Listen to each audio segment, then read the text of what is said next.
Welcome, Akwaba, to the read-along of the mini manual for caring for Afro, curly, and locked hair.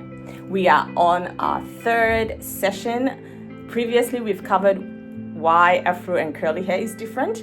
Then we looked at building a routine, and today we are looking at protective styles. And as always, a story that links into this. I'll never forget the moment I thought I was going bald.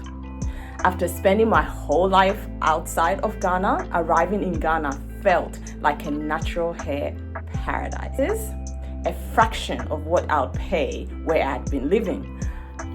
I was thrilled.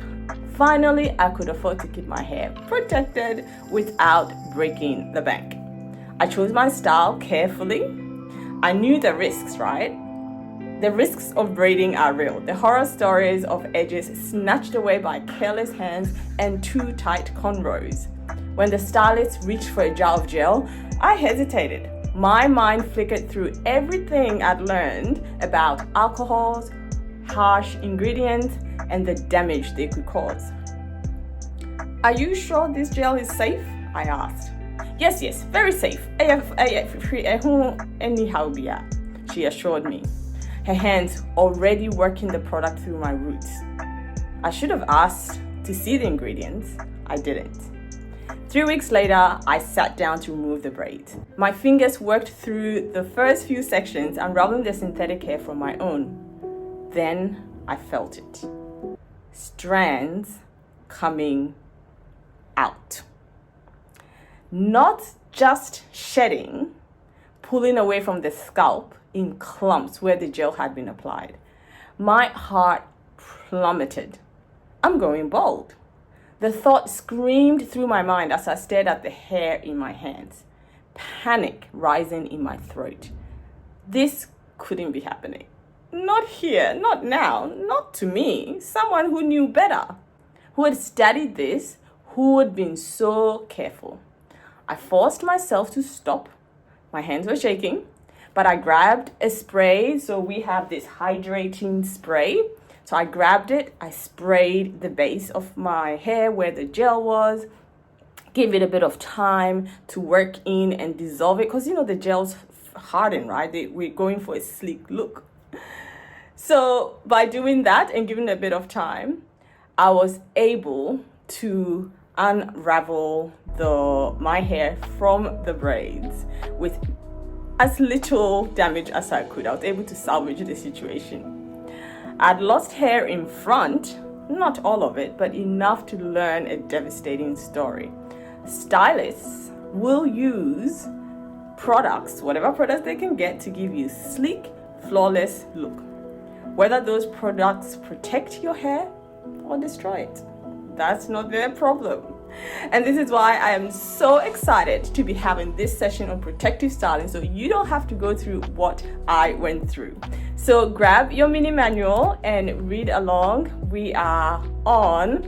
By the way, feel free to subscribe to join the Dzeani family. The book will also be linked in the comments, so you can grab your copy for your own reference. So we are on page 17 of the mini manual. Protective styling is an essential practice in the care of Afro-textured hair and curly hair. These styles help protect your hair from breakage, reduce manipulation, and promote length retention. However, it's important to understand the little things you have to consider, the nuances of protective styling, so you can avoid the common pitfalls that may lead to damage rather than protection. What are protective styles? Protective styles are hairstyles that keep the ends of your hair tucked away. So mine as an example, if I turn around, all of these are tucked away, right? So the ends have been protected and tucked away. Basically, that's what it is. And this front here, I've braided it down because I know pulling it up all the time puts tension on it in the front, and this can lead to losses in the front. So these styles reduce exposure to external elements like wind, sun, and environmental pollution, which can lead to dryness and breakage. A classic bun, for instance, tucks the hair away and protects it from the elements. Popular protective stylings include braids, and I've got some visuals here. The names may be all over the place, so you can correct me. Not having done a whole heap of it, I tend to not use as much synthetic hair, as you'll find the reasons why later. But popular ones are some of these that are shown in this schematic, and we've got our girl Brandy here, who was always protective styling. So you've got a whole range of them. These are all protective styling because the hair is being protected.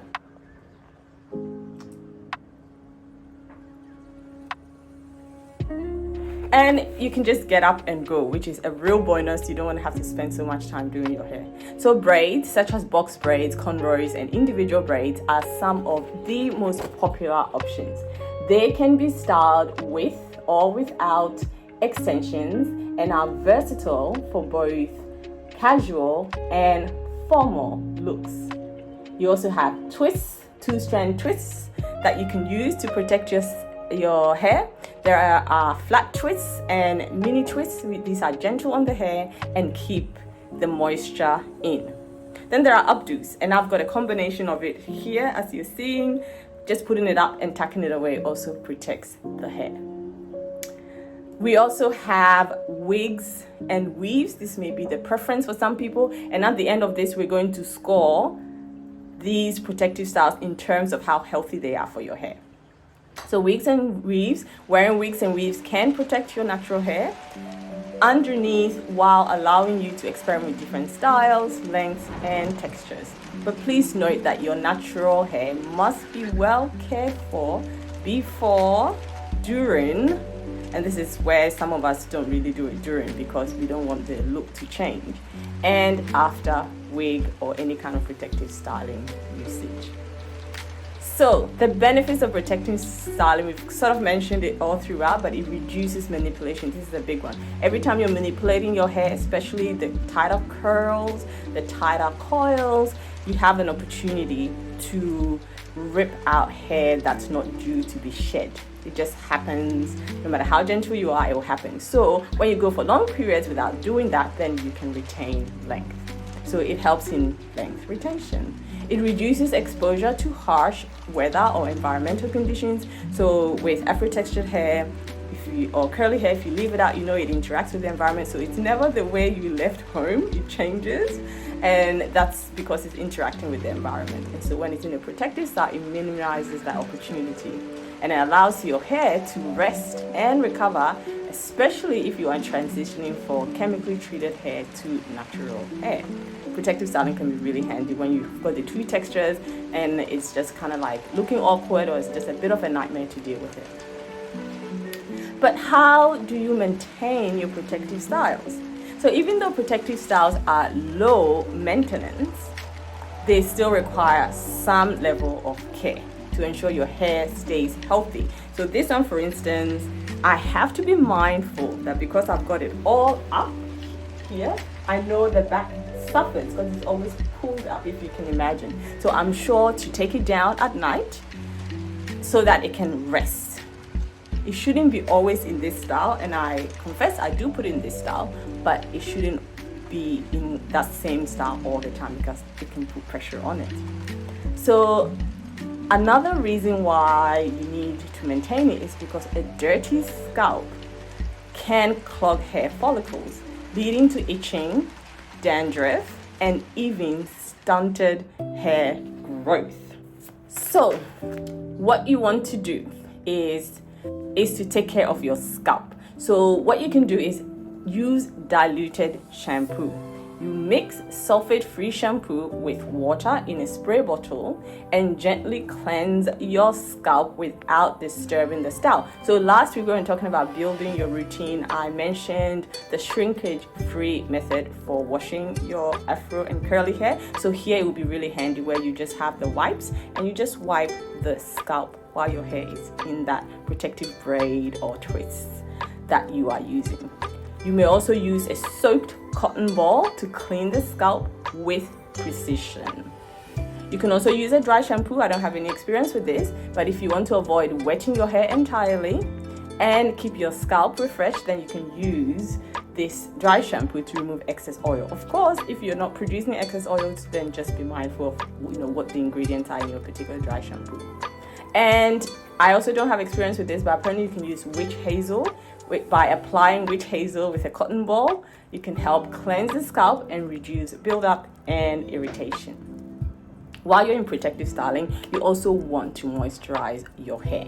Afro-textured and curly hair is naturally prone to dryness, so moisturizing is crucial even in a protective style. Keeping your hair hydrated will help prevent breakage. It may not make the style last longer, but your hair will be healthy.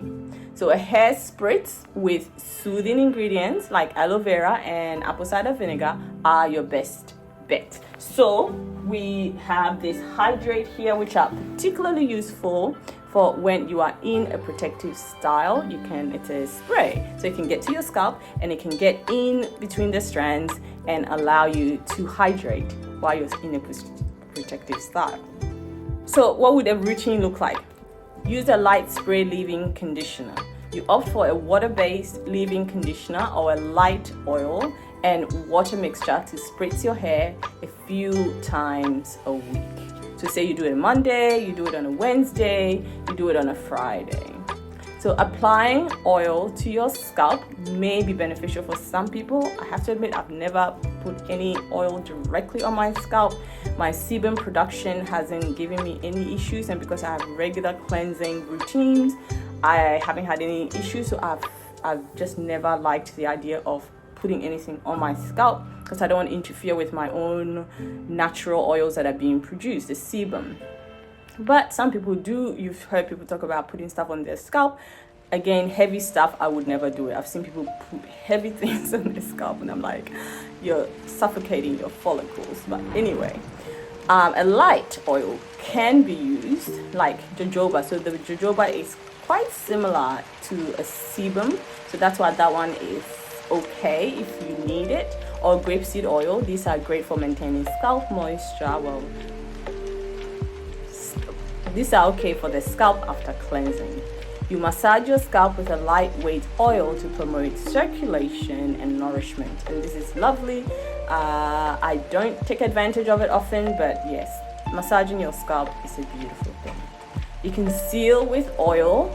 So after moisturizing your hair strands, you can seal in the moisture with oils like coconut oil if your hair likes it, shea butter or castor oil to lock in hydration.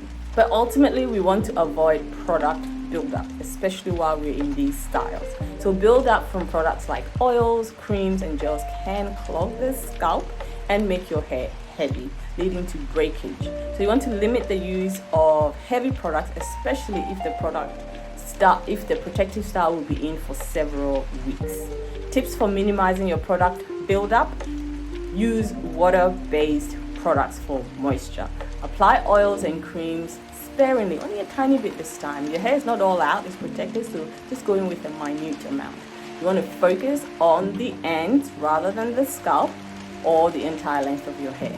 You want to wash your hair every 2 to 3 weeks, ideally. I know we don't do that. I don't do that when I've got my protective styling.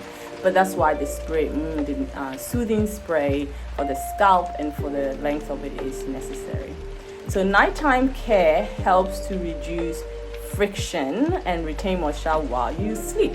Some of us sleep like we're fighting people, we toss and turn quite a bit. So it's important to have a process for it. And this is where satin and silk scarves are necessary. And here I have to shout out Curly Comfort if you're looking for bonnets. She has satin type bonnets that you can use when you're sleeping. So this is because cotton is water thirsty. It's a water thirsty fabric. When used in pillowcases and sheets, they absorb moisture from your hair, leading to dryness and breakage. Wrapping your hair in a satin or silk scarf is one of the easiest ways to maintain your protective style overnight. Satin and silk fabrics also reduce friction and help lock in moisture. Let's look specifically at satin bonnets because I know we talk about it a lot. So scarves if they don't work for you, just scarfing it, and if you're sleeping, like I said, if you move quite a bit, they won't stay on. So in that case, a satin bonnet is a great alternative. These bonnets are loose and comfortable for most users, and they completely cover your hair to prevent moisture loss and friction as you toss and turn.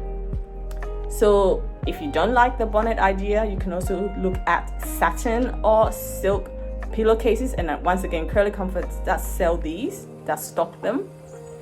So for added protection, sleep on satin or silk pillowcases. Now it says added. I would caution you to have the satin bonnet on your head as well as sleep on a silk pillowcase, because it's very slippery, and you're not gonna have a comfortable sleep. You'll probably fall out of your bed or something. So one or the other, I would think, unless you really grip when you're sleeping. So if your scarf or bonnet slips off during the night, the pillowcase will protect your hair. This is the idea of having both. Just a note that the combination of bonnet may lead to some individuals to overheat, and I'm one of them. I get quite hot with bonnets on my head, so the one that I use has an opening at the top, just right at the top, so that I can get air in while I sleep. It could also get very slippery, as I've mentioned. So we've got our protective styling, we're maintaining it, we're spraying it, we are nourishing it, we're hydrating it, okay? How do we prevent breakage? While protective styles are designed to reduce breakage if done incorrectly, so actually let's back up. So we've done all of that. Now we're looking at breakage while we're protective styling. So this is where, if you're doing it yourself, or most likely a hairdresser is doing it for you, this is where we want some guidance, some structure, so that we don't break our hair in the process of putting it into a protective style. It can really happen. If you're starting with very dry, brittle hair, you're not protective styling, you're neglecting your hair.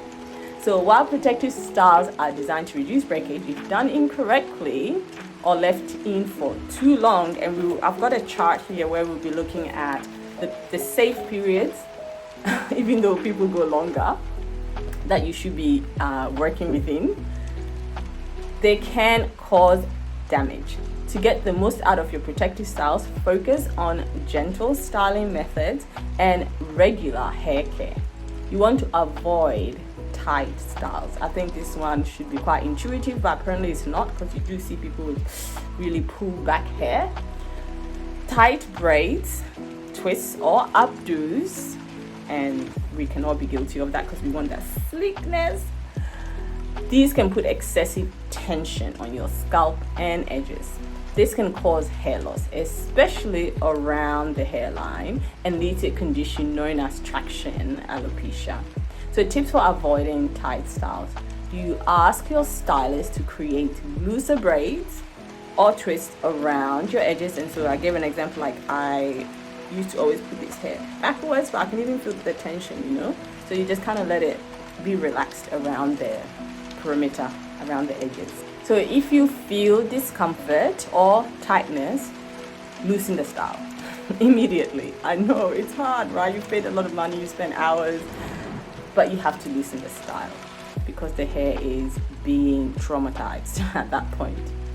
So we have a companion video for those that have purchased the mini manual, and it gives you some style suggestions. So that's just a YouTube video, that's just for those that have purchased the book. So have a look at that. And you want to take regular breaks between protective styles to allow your scalp to recover. So in my case, when I've got it up like this, at night I will leave it out. I know sometimes I've had people advise me that I could leave it in for a whole week, so I'm not manipulating it, so that it becomes a no manipulation versus low manipulation. But it's true that because I've got it held tight like this, over time, especially when you're sleeping, the friction, you are kind of like cutting the hair at that point where you've held it tight. So this will have to be loosened at night so that we can start fresh again. And so whatever style you have, if you can't loosen it at night, then you really want to go ahead and take regular breaks from the style, just to let your scalp breathe and to rest. So here about the length of time. How long should you be keeping your protective styles in? Okay, so leaving a protective style in for too long can cause tangling, matting, and ultimately breakage, because there's more chance of it being dehydrated. So protective styles are meant to protect your hair, but over time they can lead to knots and tangles if not taken down properly. So the recommended duration for braids, let's bring our chart here. For braids, you're looking at 6 to 8 weeks. For wigs, you're looking at the same time frame, but you want to change or refresh your hair every 6 to 8 weeks when you are in these wigs or weaves. And ideally with the wigs, you can just take it off at night and let your scalp breathe, hydrate your hair while it's under the wigs. And so when we score it, you'll see that weaves are actually not ideal because you can't really take it off and rest. So updos or buns, these styles can be redone every 1 to 2 weeks, and so that's what I was talking about. There's this idea that you can leave it in for a week, but I found that if you don't take it down, you are actually causing too much tension, and you can even get a headache if you leave it in overnight. But technically, apparently, you could leave it for a week or 2, and I know some people do it. If they're getting away with it, that's fine, but be cautious, be mindful. So removing the styles, this is the heart of this episode. This is where a lot of people, or if you're not doing it correctly, then you lose all the protectiveness that you should have had. So when it's time to take your styles out, you want to take care and have a particular process for doing it. It's very critical. So you want to first hydrate your hair several hours before taking it down. You may use a deep conditioner to coat the hair and cover your head with a plastic bag for several hours to allow rehydration. It took time to dehydrate, it's going to take time to rehydrate. So detangle carefully.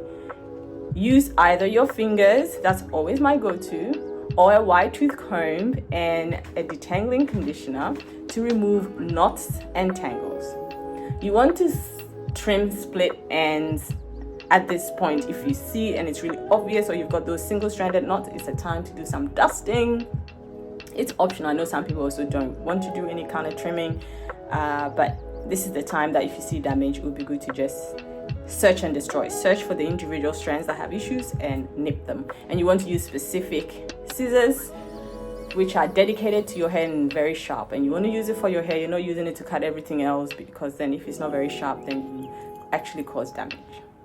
So after removing your style, you now want to give your hair a light trim to get rid of your split ends or excessive single strand knots. You want to moisturize deeply. So after taking down protective style, deep condition your hair to restore moisture and prevent dryness. A deep conditioner is not an option, like an optional thing. You want to do it after your protective styles. So the key takeaways, we're coming for the key takeaways for you for your protective styling. Protective styles are excellent for reducing manipulation, for retaining length, but they must be done and maintained properly to avoid damage. Moisturizing, scalp care, and proper nighttime protection are key to ensure your hair remains healthy during the protective styles.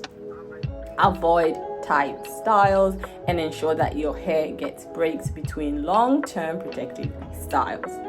Taking down your styling carefully and maintaining a regular trim schedule will help prevent breakage and promote healthy hair growth. By embracing protective styling as part of your natural hair care routine, you can give your hair the rest it needs while promoting growth and reducing breakage. Just remember that even in a protective style, your hair requires consistent care and attention. So let's score these hairstyles. I think it's going to be quite hard for you to see.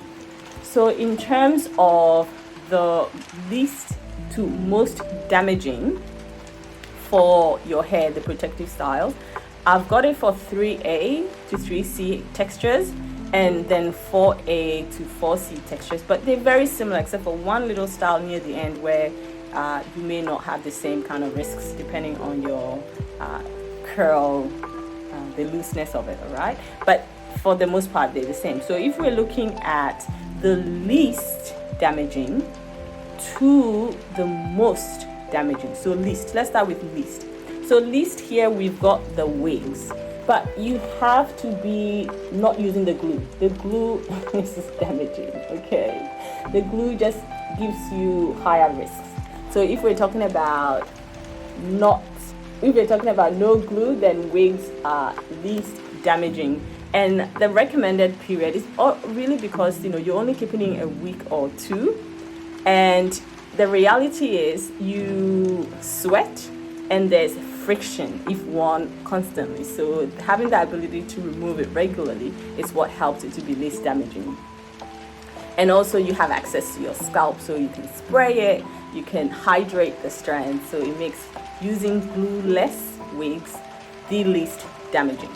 So the next style that you can consider when you don't want to cause damage is the crochet braid. Now the crochet braids is recommended you keep it in for 2 to 6 weeks. The loose texture of the extension can tangle in finer curls, so that's something you have to watch out for. But in general, light scalp tension is applied when you're doing these crochet braids, but the cornrow base must be moisturized really well. And if you can, don't put any extensions in the cornrow base, right? Because every time you put in synthetic extensions, you're drying out the hair. You have the likelihood of drying out the hair. So if you don't need it, don't put it in. So our third, we're heading towards damaging. We have 9 on this scale. So the third style, in terms of least damaging, is a knotless braid. So these ones you should wear 4 to 6 weeks. They can cause product build up with your knotless braids, and what you want to do is they are gentler than box braids, and they allow for more movement at the root, and that's why they come up as less damaging than box braids. So the fourth style we're looking at is cornrows with extension. Cornrows with extension. So cornrows with extensions, it's advisable that you only keep it in for 2 to 3 weeks for it to be okay. And cornrows can actually cause quite a bit of tension, especially around the temples. And they freeze quickly if worn too long. And so that's why the recommended time is 2 to 3 weeks. You have to be careful because the scalp can dry out very quickly in looser curl types. The scalp can dry out very quickly. So the fifth style that's rated is the passion twist. So the passion twists are recommended to be in for 4 weeks. They are prone to slippage or severe tangling in finer hair textures, and that's why it's a little lower on the scale. But it does offer balanced protection with moderate tension with these kinds of styles. Then the next one is the boho braids. So your boho braids it's recommended you keep it in for 4 to 5 weeks. The loose curls tangle very easily, and there's a high risk of dryness. So the added hair can be heavy, and that can cause friction and damage over time. So unfortunately, box braids is actually a bit low on the safe side. It's not a safe style. It's typically safe around 6 weeks, but the weight of the braid pulls at the roots and can cause uneven tension. So be mindful of it. If you're using standard tension, then so if the parts are too large or small, you can vary how risky this style is. Then the 8th one out of the protective styles is actually sew-ins. Sew-ins are actually quite nasty. So they're nasty. You keep it in for 4 to 5 weeks, but they're nasty because they have high tension on the base, and they can trap sweat and build up. And so your follicles, your scalp is not going to be happy.